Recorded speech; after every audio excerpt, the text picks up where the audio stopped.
We have a lot to talk about this morning. We thought we'd take a step back and take a look, big picture, starting out with a column in the Washington Post by Eugene Robinson, which asked the question, is Donald Trump okay?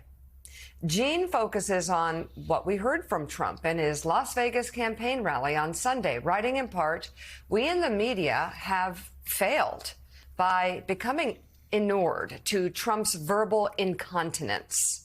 Not just the rapid-fire lies and revenge-seeking threats, but also the frightening glimpses into a mind that is evidently unwell. The White House press corps would be in wolfpack mode if Biden were in the middle of a speech and suddenly veered into gibberish about boats and sharks. There would be front-page stories questioning whether the president at 81 was suffering from dementia. And the op-ed pages would be filled with thumbsuckers about whether Vice President Harris and the cabinet should invoke the 25th Amendment. House Republicans would already have scheduled hearings on Biden's mental condition and demanded that he take a cognitive test. The tendency with Trump at 77 is to say he's just being Trump, but he's like this all the time. As a reminder, just some of Trump's rally in Las Vegas on Sunday. I went to a boat company in South Carolina. The boat, I said, how is it? He said, it's a problem, sir. They want us to make all electric boats. So I said, let me ask you a question. And he said, nobody ever asked this question. And it must be because of MIT, my relationship to MIT. Very smart. He goes, I say, what would happen if the boat sank from its weight and you're in the boat and you have this tremendously powerful battery and the battery's now underwater and there's a shark that's approximately 10 yards over there. By the way, a lot of shark attacks lately. Do you notice that? A lot of shark. I watched some guys justifying it today. Well, they weren't really that angry. They bit off the young lady's leg because of the fact that they were not hungry, but they misunderstood who she was.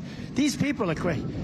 He said there's no problem with sharks. They just didn't really understand a young woman swimming now really got decimated, and other people too, a lot of shark attacks. So I said, so there's a shark 10 yards away from the boat, 10 yards, or here. Do I get electrocuted if the boat is sinking, water goes over the battery, the boat is sinking? Do I stay on top of the boat and get electrocuted?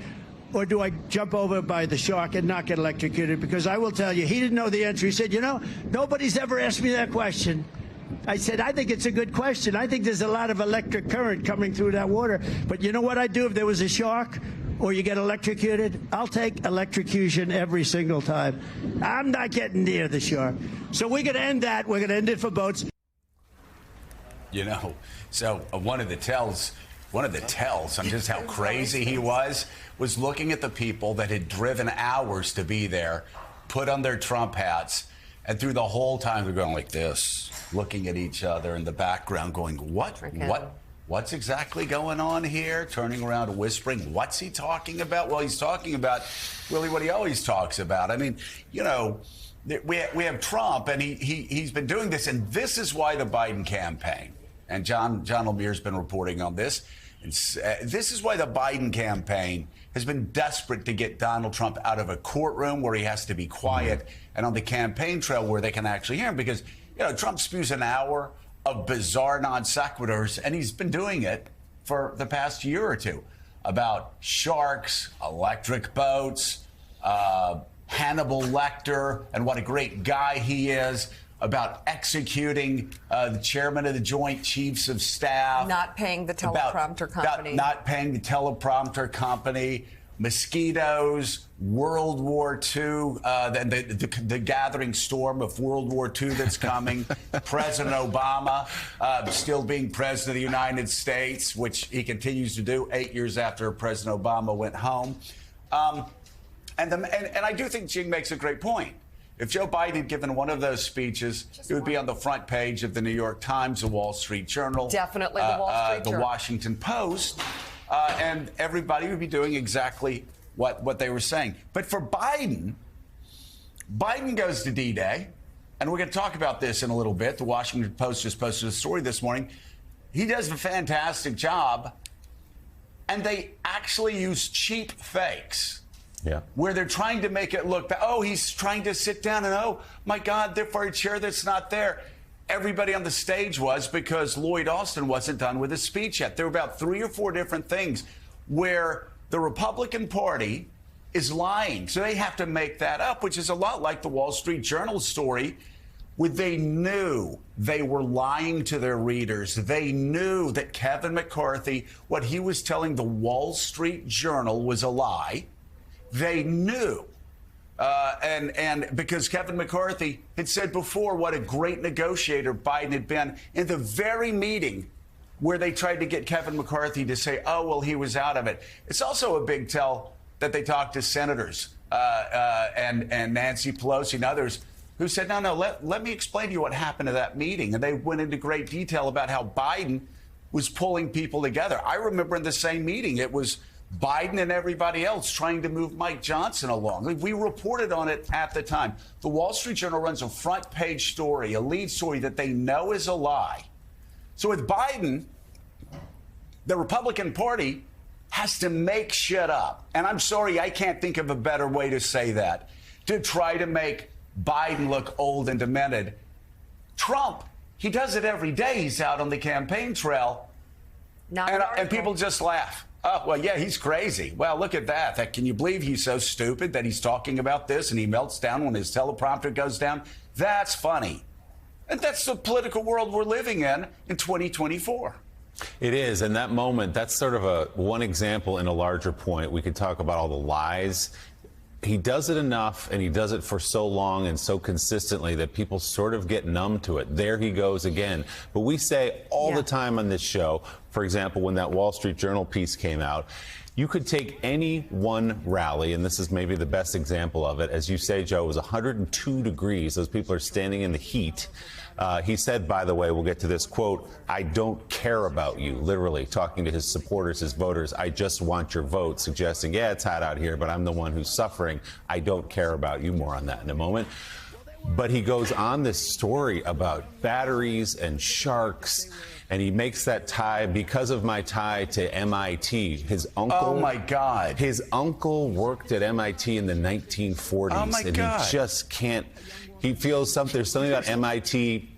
He knows that's prestigious. He knows it sounds like he's smart. It was his uncle 80 years ago. All that. You could. His uncle. You could, my God. Like so what a loon. That what was a just loon. was just the latest and perhaps one of the most extreme examples of something that happens. Again, we say it all the time here. You can watch or not. Maybe you don't want to watch his rallies or not.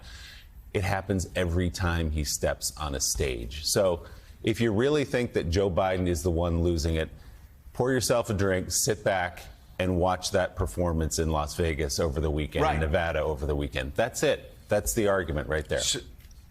So what Sam Stein, what Republicans don't understand, and I keep trying to explain this to them, but I think I'm going to just give up. When they lie about Joe Biden's mental acuity, when they lie and they make things up, all they are doing is lowering expectations for the biggest campaign event coming, and that is the debate. And they do this time and time again. They say, oh, Joe Biden's out of it. Joe Biden's whatever. He goes to the State of the Union. He kicks him in the teeth. And then everybody's like, oh, my God, where did that come from? And then they say, oh, he's on cocaine. He had to be on cocaine because he was so good. He was jacked up. No, he was just Joe Biden. And I've said this before. I'll say it again. Actually, I've talked to the guy for hours at a time. The guy is all there. Years ago, I talked to Donald Trump hours at a time. Not all there. And so here we are. They're pushing down. He's much worse now. They're pushing down expectations for Joe Biden by lying about him. Mm-hmm. All they're doing in the end is helping him, because the whole country's going to be looking at those debates. And Biden, once again, is going to exceed expectations because of their false narrative. Mm-hmm. Yeah, this happened in 2020, too. People probably might forget it, but there was this big narrative going around that he had an earpiece that was feeding him the the questions and the answers, and he had to. It actually took off so much on right-wing media that he and his campaign had to put out a tweet joking about it with the earpiece and a pint of ice cream as his debate prep routine. I will say it does diminish the expectations. It helps him ultimately clear a very low hurdle. So from a strategic standpoint, it does benefit Biden.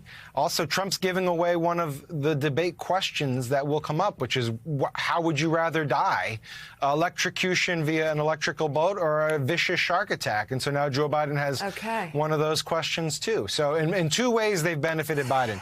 And then let me just say on the larger scale, like, look, I think two things can be objectively true here, right? One is Joe Biden is, old. I think that's objectively true. He's different than he was 4 years ago, 8 years ago. We all are, right? That's just how it goes.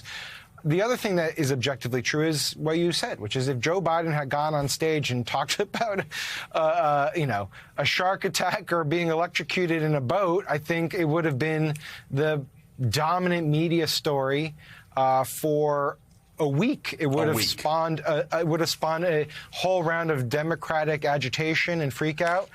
It would have spawned a whole slew of editorials wondering if he should drop out.